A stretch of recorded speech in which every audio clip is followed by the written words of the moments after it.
The fluorescence of chlorophyll is a beautiful sight, and a fluorometer is used by botanists in the field as a measure of photosynthesis and the health of a plant.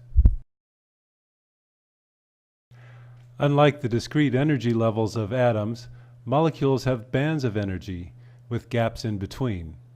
Each molecular electronic energy level contains many vibrational energy levels, and each vibrational energy level contains many ultra-closely spaced rotational energy levels. The ground state energy band is referred to as S0 for the singlet spin state, 0 for lowest energy. The first excited electron band of energies is S1, and the second excited band is S2. Fluorescence can occur when a high-energy photon is absorbed by the molecule, promoting an electron into an excited band, say S1 or S2. The molecule is jostled by its neighbors, giving up its energy as heat to the environment, until the molecule is in the lowest excited state possible. Then the excited electron makes a downward transition, emitting a fluorescent photon of light. Prepare the chlorophyll extract in an alcohol solution by blending spinach leaves with isopropyl alcohol, filtering through a coffee filter and diluting about 6 parts alcohol to 1 part solution. Put the solution into a thin, clear plastic cup. Place an identical clear cup with alcohol only between a white light source and a spectrometer. Choose absorbance in the Ocean Optics software. The settings may be automatically set. Take a reference spectrum. Cover the entrance slit to the spectrometer and take a dark scan. Place the chlorophyll solution in front of the spectrometer. You'll probably need to reduce the amount of light entering the spectrometer slit by rotating it slightly away from the light source. Absorption peaks from both chlorophyll A and chlorophyll B molecules are present, but we will analyze the peaks from chlorophyll A only.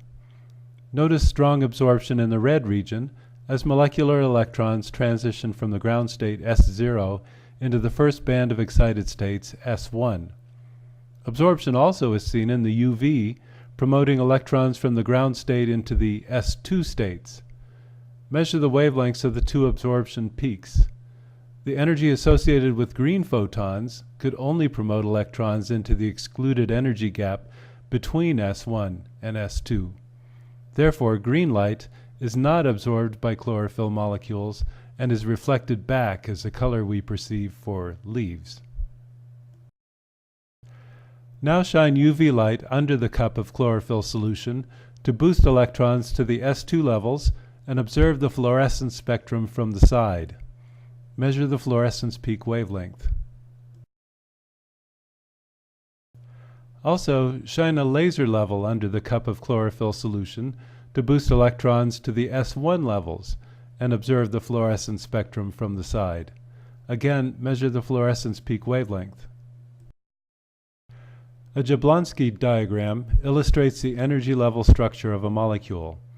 We see that the photons absorbed in the UV promote electrons to the S2 levels, while photons absorbed in the red promote electrons to the S1 levels. Notice that since the fluorescent photon is always emitted by an electron falling from the very lowest of the S1 energy levels, the fluorescence peak will be at a slightly longer wavelength than the red absorption peak. Since the energy of a photon is given by hc over lambda, we can use the wavelengths to determine the energies of the excited states.